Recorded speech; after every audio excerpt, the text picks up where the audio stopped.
At the Grand Promenade, Natalie sitting at a table on her iPhone, leaving Eric a voicemail. Eric, can you please call or text me when you get this? I have a proposition for you. One you can't refuse. And as Carly came to the table where Natalie is, who hung up and saw her. You do know Eric is married, right? Nice to see you too, Carly. So what's going on? And more importantly, how long are you in town without, let's just say, I have a lot on my plate dealing at the moment. How convenient. I happen to have some free time, and as Carly got the chair and sat down across from Natalie at her table. So why don't you fill me in? Meanwhile, at Ravenwood, in Mildred and Karen's room, the Will, Karen, and Mildred are sitting in separate beds talking to each other. I cannot believe this is happening to us. It seems like our lives is falling apart wrong. I refuse to let those carbon copies defeat me. What troubles me is, how long did Mimi, Frank, Linda, and Wayne plan this? I tell you this, I will stop at nothing to the ends of the earth to end the reign once and for all.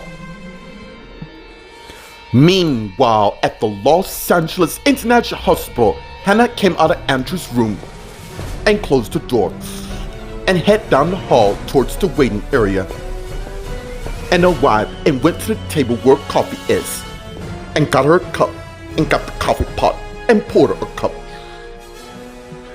Just as Mildred's Willie Jordan come to where Hannah is. Mom? And as Hannah turned and saw Jordan, and as she put the coffee pot down, Mildred, how are you holding up? I don't know.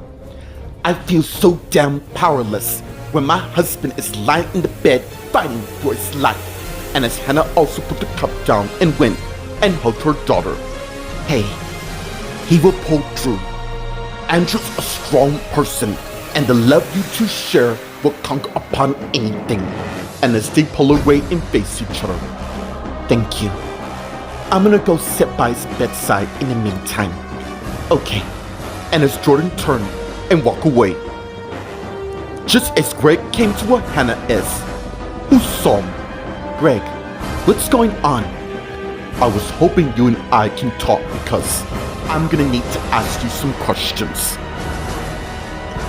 Meanwhile, at the Leaving Book Cafe, Cassie's waiting at a table. Till Leo came to where she is, and she saw Leo. It is so good to see you. Drop the out, Cassie. Or is it I really wouldn't want to finish that sentence? You don't scare me, so drop the drama already and tell me what the hell you want. I heard you're interested in pursuing Tamara. Even though you suppose, let's get something straight right now. My mission and what I do is none of your damn business. So unless you want me to dig into yours, stay the hell out of mine. Meanwhile, at the Grand Pub, Jennifer and Eddie are talking. That was a wonderful first date. Who knew a guy like you could be romantic? Truth be told, I really haven't had a romance in a long time. Oh, you had a serious yeah. Thing is, it didn't work out. It turned out she never trusted me from the get-go. In fact, she even had a test from me. Well, I'm glad she's not in town. Actually, thing is, you do know her very well. She happens to be Chad's current girlfriend. Meanwhile, at the Palmdale Ridge Manor in the living room, Patrick's sitting on the couch writing on his notebook. And as Rachel came in, and soon Patrick saw his mom and closed his notebook. Have you seen your father? Well, I mean Aaron. No. What's going on? I'm getting the strangest feeling that my husband might be in danger. Meanwhile, at the Good Charm Ridge Manor in the front area, Karen, Lee, Susan, and Stefan are talking. Sounds to me your plan is solid proof. Oh, it is. Who knew this life would be so damn easy? You deserve it, and now it's time to celebrate your victory. Yes. And as Susan has a flashback of her and Joanna talking, if you value everything you have, you you move up Taya's trial. You are really a monster. Trust me when I say you ain't seen nothing yet. And the flashback ends. Alright, I'm gonna go do some damage control. When I'm finished, I'll text you afterwards. Sounds good to me. And as they begin kissing each other and pull away, and as Stefan turned and went and left the house, and as Susan thinking, well, speaking of damage control, I happen to have my own to take care of. And as Susan turned and head back in the living room, and went in and head to the couch where her purse and iPhone is. And as she got them both and put her iPhone in the purse, and as she put it on her shoulder and began to head out of the living room. Soon she arrived at the front area just in time for Aaron to close the door and turn and face Karen, who's really Susan, who sensed that Aaron is not happy. Hello, Mother. Are you in a rush? Yes, it so happens I have places to be right now, so if you excuse me. And as Susan heads to the door to where Aaron is, who didn't move. I'm sure you do. Only thing is, I really don't give a damn because you're not going anywhere until you tell me to who you really are.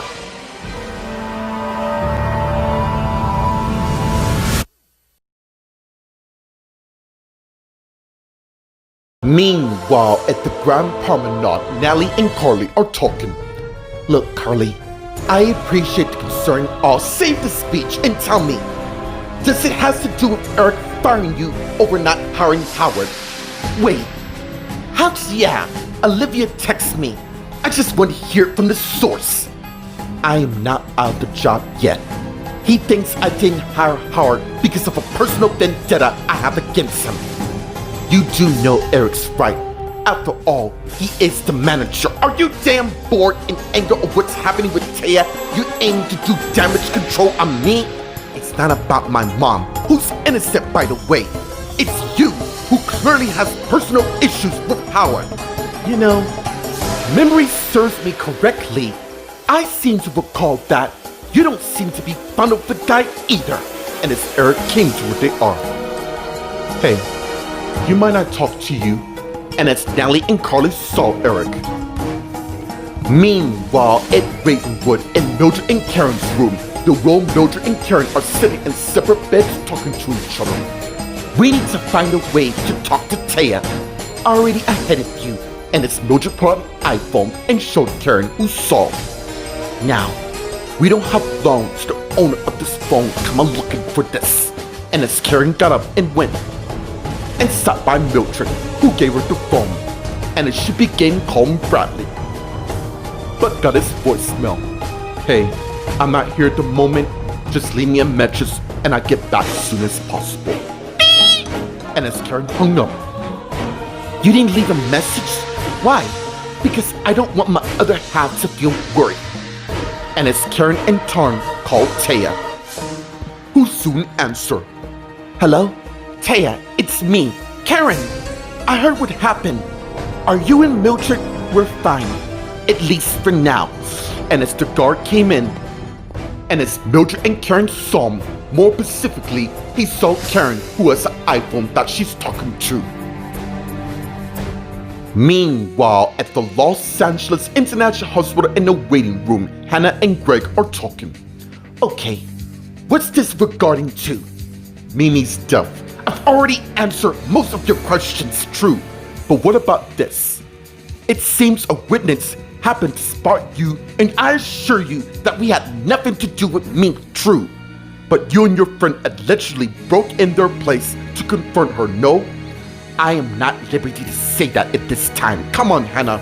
We both know how this works, so why don't we skip all the dance and get to the true part? Look, Greg, I told Mimi she's not gonna get away. But excuse me, are you gonna arrest her? And as Ashley came to where they are. Because if not, you're done here. And as Greg saw Ashley along with Hannah.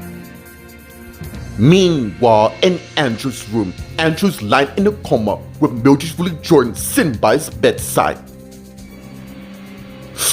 And as Ryan came in and closed the door and went to what he thinks it's his daughter and Andrew is. How are you? And as Jordan turned and saw Ryan, I am trying so hard to keep it together right now. And as Jordan got up and faced her father, just in time for him to come and hug his daughter, and instantly sensed that something's odd. And as he pulled back and faced her, and as she saw him, "You okay?" "Yeah.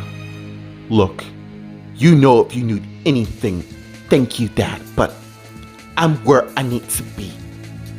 It's crazy, you know. Just when you think you have it all, it's taken away in an instant." "I know, but that doesn't make us weak in any way." And as Jordan thinking, "It will when your entire clan gets permanently erased from existence." Meanwhile, at the Leaving Book Cafe, Cassie and Leo are talking. "Dude, dial it down. I was just kidding." "Look, I've just been on edge lately with everything that's been going on, and I understand. Really, I do. Let's go talk in here." And as they got up and head to the office, with Cassie going in, followed by Leo, who closed the door. And as he turned and faced Cassie, who did the same. "So, what do you want to reveal?" "What you said earlier about me not being Cassie, because it turns out I'm not." "Okay. Let's just say several people remember of what I did, which is why I have this disguise you see before you." "You mean the one that looks like Cassie, even though you're not?" "Exactly. It's about time you find out who I really be." And as Cassie began pulling off her disguise. Meanwhile, at the Seabird Motel in Eddie's room, Jennifer and Eddie came in, with Eddie closing the door, while Jennifer is checking out the place. And as she turned and faced Eddie, who did the same. "Nice place. You don't have to lie. It's basically all I have. I understand. Why don't we run a bit and get to know each other a lot more?" "Wow. I see that did really good." "Yeah, you did. Although we didn't exactly have a first meeting." "You mean you ran into me looking at that other dude?" "He's nothing compared to what I have before me." And as they begin making out, and as Eddie led Jennifer towards his bed, and as she took off his shirt, which caused him to stop. "What is it?" "You certain you're ready for this?" "Of course I am. I must have you. No more talking.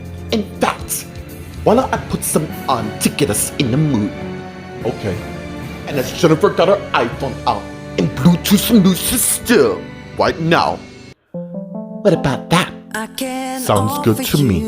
And as they continue making out, and as Jennifer pushed Eddie on the bed, and as she took off her shirt and got on top of Eddie and began making passionate love towards Eddie.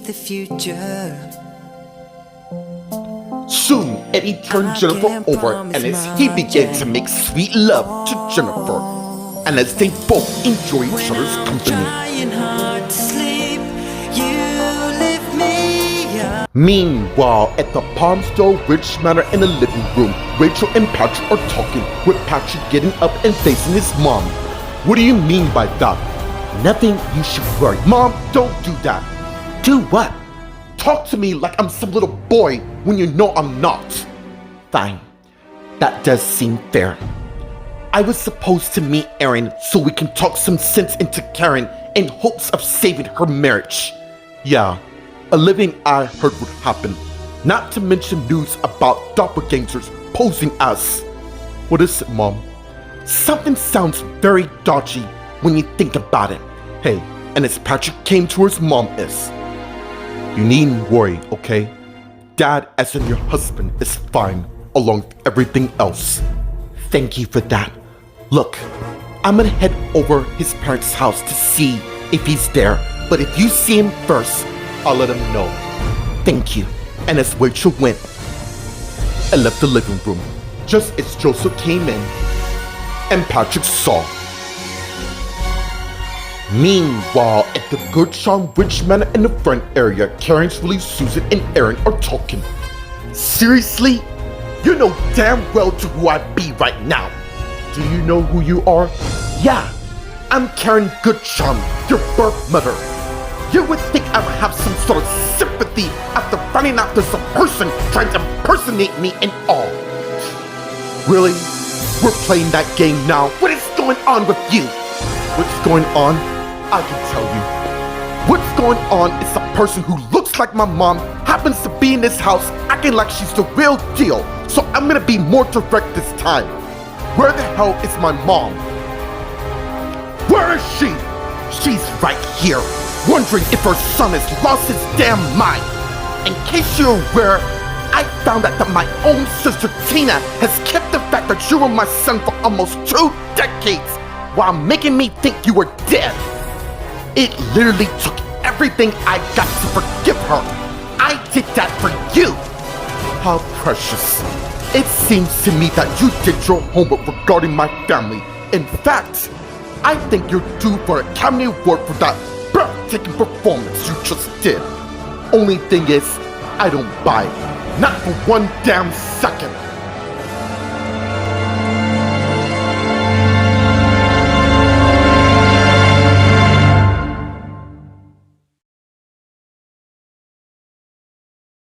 Meanwhile, at the Grand Promenade, Nally and Carly are surprised by Eric's arrival.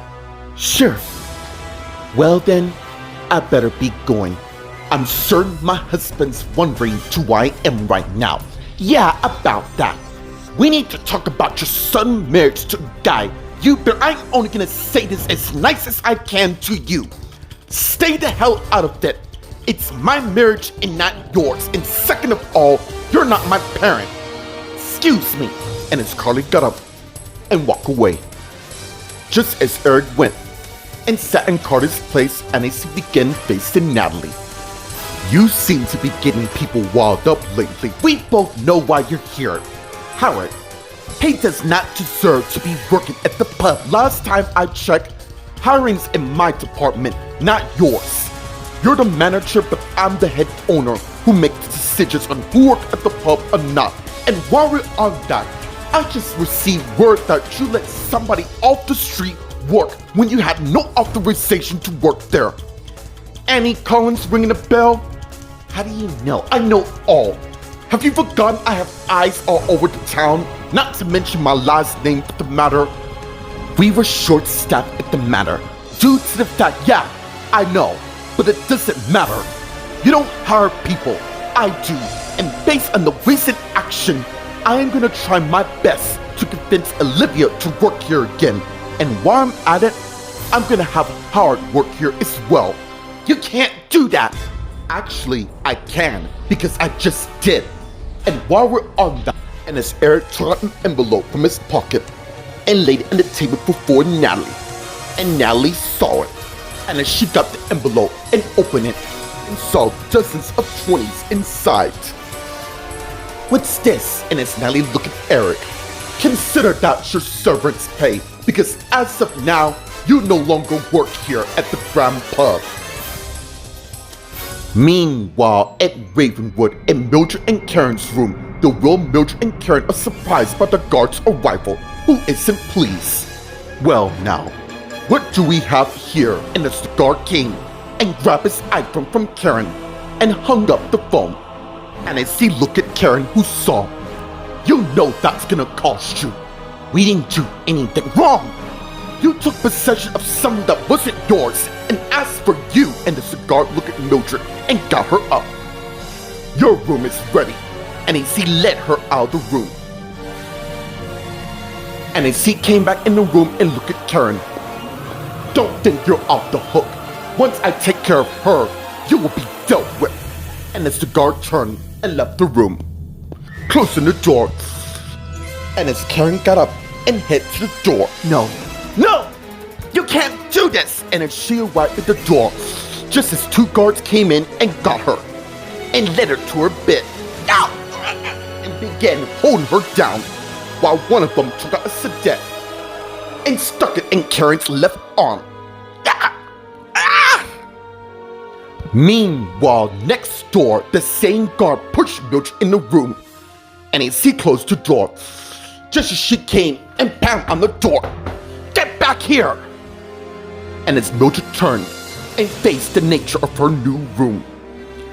Meanwhile, back in Karen's room, that same guard came back in and saw Karen passed out on her bed just as the two guards came to where he is. Take the patient to the solitary hall, and as the guards came to where Karen is and pick her up and let her out of the room. Meanwhile, at the Los Angeles International Hospital in the waiting room, Ashley, Hannah, and Greg are talking. "Look, Ashley, I know what you're going through a lot." "Do you really? Because my daughter-in-law is going to hell because she and I lost someone very close to us, and for you to accuse her or me of something that I'm just evaluating the scenario would happen with Mimi. Clearly, after everything her and her husband along with Linda and Wayne done, practically half the planet wanted her and Frank dead for the matter. So you see, Greg, our family isn't the only one to blame. Or do we have to lawyer up to make certain you and everyone else of the police department don't harass us?" "You don't have to do anything, Ashley. I'm sorry for having thrown this on you right now when I should be respecting your wish regarding your late husband." "Thank you. Just to be clear, I would never sink to our level no matter what damage has done to me and my family. Please excuse us." And as Ashley and Hannah turn and walk away. Meanwhile, in Andrew's room, Andrew's lying in a coma with Mildred, Willie Jordan, and Ryan talking. "How's Mom doing? I heard she's really on edge. She's just missed your grandfather a lot. Time is so precious, and although I spend a lot of time with my grandfather, I can't tell you how proud I am just to know him." And as Ashley and Hannah came in, and Jordan and Ryan saw them. "Any movement?" "No. I do know by being by his side gives him the strength he needs to come back to us." I couldn't agree more. Andrew is a strong person who's finding his way back to his friends and family. By the way, did Teresa and Watt arrive yet? We're sending them a jet to come since their flight got stuck in also. They should be here between today or tomorrow at the latest. Seriously, Mildred, your family, we're here for you whenever you need us. Thank you, Hannah. And as Jordan thinking, fools, you have no clue of the destruction that's heading your way. Meanwhile, at the Leavenwood Cafe in the office, Cassie and Leo are talking while Cassie is finished taking off her disguise, revealing her true self as Haley. To what exactly am I looking at here? The real me, which is a lot of people knows me as the LA Slash in some sort. Oh my god. Yes, you guessed correctly. It's me, Haley McLaughlin, back in the flesh, and I gotta tell you, it feels so good. It's just, Kristen has no clue. Is there a reason to your sudden comeback and all will be revealed soon, but let's just say I have a few ends that need to be tied up. So I see. And as Haley put her disguise back on as Cassie. Tell me, is that really the reason to why you call me here? I need a favor. Well, a rather large one of sorts. What is it? I need you to kill Michael Goodcharm. Meanwhile, at the Seabrook Motel in Eddie's room, Jennifer and Eddie are lying in bed under the covers. Wow, I really think I see paradise. Oh, how you figure? And as Eddie looked at Jennifer, who did the same, this feeling I have inside when I'm with you. Even though technically this is our first date and all, I know. It just feels right. Same here. I don't have to worry about Katie, do I? No need. She's with Chad. Good. While we're being here, I kinda have a confession to make. Let's hold that off till we do this. And as they continue kissing each other, with Eddie getting on top of Jennifer and begin making sweet love to her once again. Meanwhile, at the Palmstone Ridge Manor in the living room, Patrick and Joseph are talking. How's Operation Janet going? Going really good. In fact, I saw her and my so-called mom talking at the hospital. She knows about you too? Yeah, which means the plan is working. Dude, this is a big risk you're taking, and I'm not referring to Janet. I know, which means the vision I had could still come true. Anyways, how's things here? I've been thinking about what my mom said about my dad Aaron being in danger, and I'm kinda sensing that as well. Is this the news about the doppelgangers? Yeah, and I'm getting this feeling the person who's been arrested may actually be the real thing, and if that's the case, your mom and Aaron could be in grave danger. Meanwhile, at the Good Charm Ridge Manor in the front area, Karen's little Susan and Aaron are talking. I am not gonna sit here and defend myself to you or anyone else for the matter. I'm the real Karen, divorcing my husband. You're not gonna get away with what I guess nobody in my family understands that I myself have needs of my own. Lady, get it in your head. You may look like my mom, talk like my mom, and did whatever homework you had to be, but bear in mind, you would never be my mom, ever. I created you and I can destroy you. You done it with the addict showdown wrong. I haven't even begun, and as Susan took her gun out and aimed it at Aaron, just as Rachel came in. What the hell is going on? And as Susan saw and ran and grabbed Rachel and wrapped her right arm around her, aiming the gun in her neck, which Aaron saw. No! Yes! It seems your wife came at a bad time, and now I'm planning to make example to everyone in my family of what happens when someone stands in my way.